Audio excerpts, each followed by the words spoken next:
అందరికీ నమస్కారం. 1971 బిఫోర్ పాకిస్తాన్ అనేది ఒక దేశంగా ఉండేది.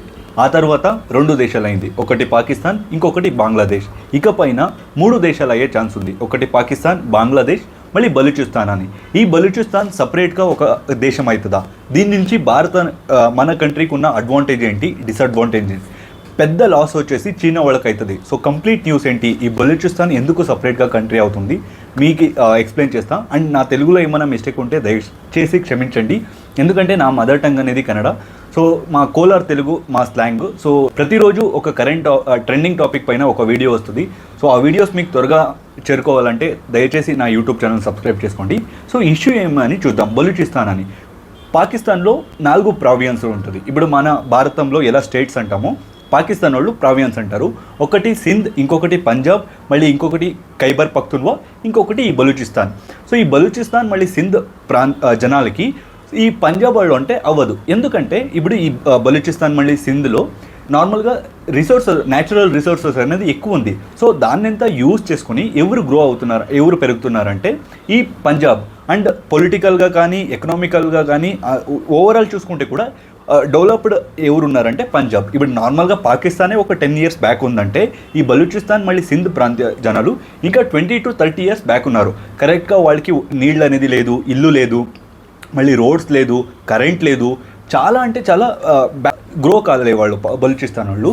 సో ఆ తర్వాత ఏమవుతుందంటే ఆఫ్టర్ బంగ్లాదేశ్ ఈ బలూచిస్తాన్ వాళ్ళు కూడా చాలా ప్రొటెస్టులు చేస్తారు, మాకి ఒక సపరేట్ కంట్రీ ఇచ్చేయండి అని. అయితే అప్పుడు పాకిస్తాన్ ఆర్మీ అనేది స్ట్రాంగ్ ఉండింది. మళ్ళీ పాకిస్తాన్ సపోర్టివ్గా చాలా కంట్రీస్ ఉండేది, అమెరికా కానీ అరబ్ కంట్రీస్ కానీ. సో అందుకని వీళ్ళ ప్రొటెస్ట్ అనేది సక్సెస్ఫుల్ కాలేదు. అండ్ అప్పుడు పాకిస్తాన్ అమెరికా వాళ్ళకి కూడా కావాలి, అండ్ అరబ్ కంట్రీస్ కూడా కావాలి. ముస్లిం కంట్రీస్ ఏమున్నాయో దానికి ఎంత బిగ్ బ్రదర్ అని పాకిస్తాన్ని పిలిచేవాళ్ళు. ఎందుకంటే ముస్లిం కంట్రీస్లో స్ట్రాంగ్ ఆర్మీ అనేది పాకిస్తాన్లో ఉండేది అప్పుడు, అంటే ఒక 80s లేదంటే 90s. సో ఆ టైంలో ఈ అరబ్ కంట్రీస్ నుంచి చాలా ఫండ్ వచ్చేది, అమెరికా నుంచి కూడా చాలా ఫండ్ వచ్చేది పాకిస్తాన్కి. అయితే ఇప్పుడు ఏమైందంటే అమెరికా పాకిస్తాన్ని అంతగా పట్టించుకోవడం లేదు. ఎందుకంటే ఫస్ట్ పాకిస్తాన్ వచ్చేసి అమెరికా వాళ్ళు ఎలా చెప్తారో అలా వినుకొని ఉండేవాళ్ళు. ఇప్పుడు ఈ పాకిస్తాన్ అనేది చీనా వాళ్ళ సైడ్ వెళ్తున్నారు. సో అది అమెరికా వాళ్ళకి నచ్చట్లేదు. అండ్ సెకండ్ థింగ్ వచ్చేసి పాకిస్తాన్ ఆర్మీ కూడా అంత స్ట్రాంగ్ లేదు ఇప్పుడు as compare to Arab country వాళ్ళు కూడా వాళ్ళ ఓన్ ఆర్మీని బిల్డ్ చేసుకుంటున్నారు. అండ్ ఇంకొకటి వేరే కంట్రీస్తో టైఅప్ అవుతున్నారు. సో అమెరికా కానీ వేరే కంట్రీస్తో సెక్యూరిటీ టైఅప్ అనేది అవుతున్నారు. సో ఇప్పుడు పాకిస్తాన్ అనేది ఎవరికి అంతటి అవసరం లేదు. సో ఈ బలూచిస్తాన్ వాళ్ళు ఫస్ట్ ప్రొటెస్ట్ చేశారు, దానికి ఎవరు కూడా రెస్పాన్స్ కాలే. సో అప్పుడు ఒక ఆర్మీలా క్రియేట్ చేసుకుంటారు, బలూచిస్తాన్ లిబరేషన్ ఆర్మీ అని. అంటే ఒక ఫ్రీడమ్ ఫైటర్స్ గ్రూప్ అని వాళ్ళు పిలుచుకుంటారు. వాళ్ళు మన భారత్ సహాయాన్ని కూడా అడుగుతున్నారు. ఎలాగ మీరు బంగ్లాదేశ్కి ఇండిపెండెన్స్ ఇప్పించారు అలాగే మాకి కూడా ఇప్పియండి. సో మేము ఫ్యూచర్లో కూడా మీ అండగా ఉంటాం. అంటే ఇప్పుడు ఎగ్జాంపుల్ నేపాల్, శ్రీలంక, బంగ్లాదేశ్, భూతాన్ ఎలా మా ఇండియాకి సపోర్టివ్గా ఉన్నాయో అలాగే మేము కూడా ఉంటాం, దయచేసి హెల్ప్ చేయండి అని చెప్తున్నారు. అయితే మన ఇండియా ఎందుకు అఫీషియల్గా హెల్ప్ చేయడానికి అవ్వదంటే అది వాళ్ళ ఇంటర్నల్ మ్యాటర్. సో ఇప్పుడు దాని గురించి మేము స్టేట్మెంట్ ఇస్తే అది రాంగ్ అవుతుంది as per international laws. So అందుకని మన ఇండియా న్యూట్రల్ స్టాండ్లో ఉంది. సో ఈ బలూచిస్తాన్ లిబరేషన్ ఆర్మీ వాళ్ళు ఫస్ట్ చీనా కాన్వే పైన అటాక్ చేస్తారు.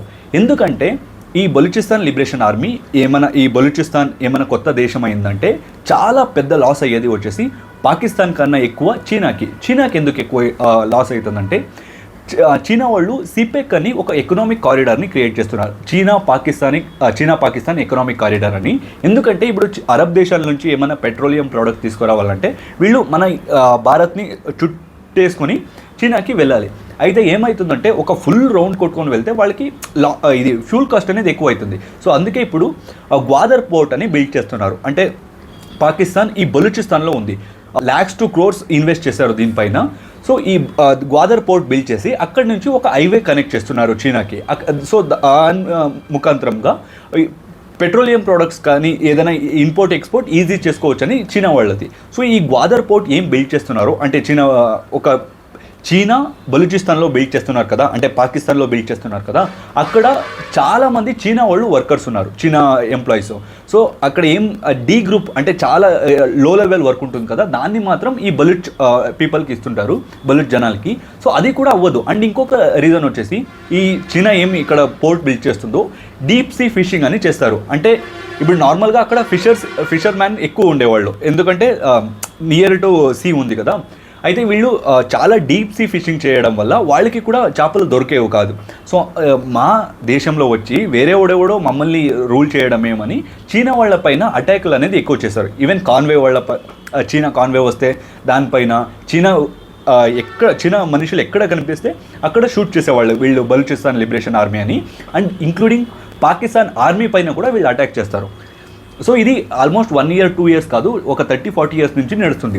ఇప్పుడు ఎందుకు ట్రెండింగ్ అవుతుందంటే చీనా అపోజిషన్ లీడర్ అయిన, అంటే ఎక్స్ అపోజిషన్ లీడర్ అయిన ఒక వ్యక్తి చెప్తారనమాట. అంటే ఏంటంటే బలూచిస్తాన్ ఒక 4 to 5 districts అనేది ఇండిపెండెన్స్ డిక్లేర్ చేసుకునే ఛాన్స్ ఉంటుంది. మా పాకిస్తాన్ చెయ్యి అనేది జారిపోతుంది. తెలుగులో ఏమంటారంటే ఐక్య రాజ్య సమితి, అంటే యునైటెడ్ స్టేట్స్ ఉన్నాయి కదా, యునైటెడ్ నేషన్ వాళ్ళు కూడా దీనికి అప్రూవల్ ఇచ్చే ఛాన్స్ ఉంటుంది అని. అప్రూవల్ ఎందుకు ఇస్తారంటే యునైటెడ్ నేషన్ వచ్చేసి ఒక ఇండైరెక్ట్లీ వచ్చేసి 5 కంట్రీస్ రూల్ చేస్తున్నాయి. మేజర్గా వచ్చేసి America, Russia, China, UK and France. So majority వచ్చేసి అమెరికా వాళ్ళ దగ్గరే ఉంటుంది. సో అమెరికా వాళ్ళు ఇండైరెక్ట్గా ఈ బలూచిస్తాన్కి సపోర్ట్ చేస్తున్నారా అని ఒక డౌట్. ఎందుకంటే ఇన్ని రోజులు పాకిస్తాన్ అనేది అమెరికా వాళ్ళు కావాలి, ఇప్పుడు అవసరం లేదు. ఇప్పుడు అమెరికా వాళ్ళు మన ఇండియాతో ఫ్రెండ్షిప్ చేస్తున్నారు. ఇప్పుడు పాకిస్తాన్తో ఎక్కువ ఫ్రెండ్షిప్ చేస్తే మా వైరుధ్యం అమెరికా వాళ్ళు కట్టుకోవాల్సి ఉంటుంది. అందుకని అమెరికా వాళ్ళకి వాళ్ళు యూజ్ అండ్ త్రో పాలిటిక్స్ ఎక్కువ చేస్తారు.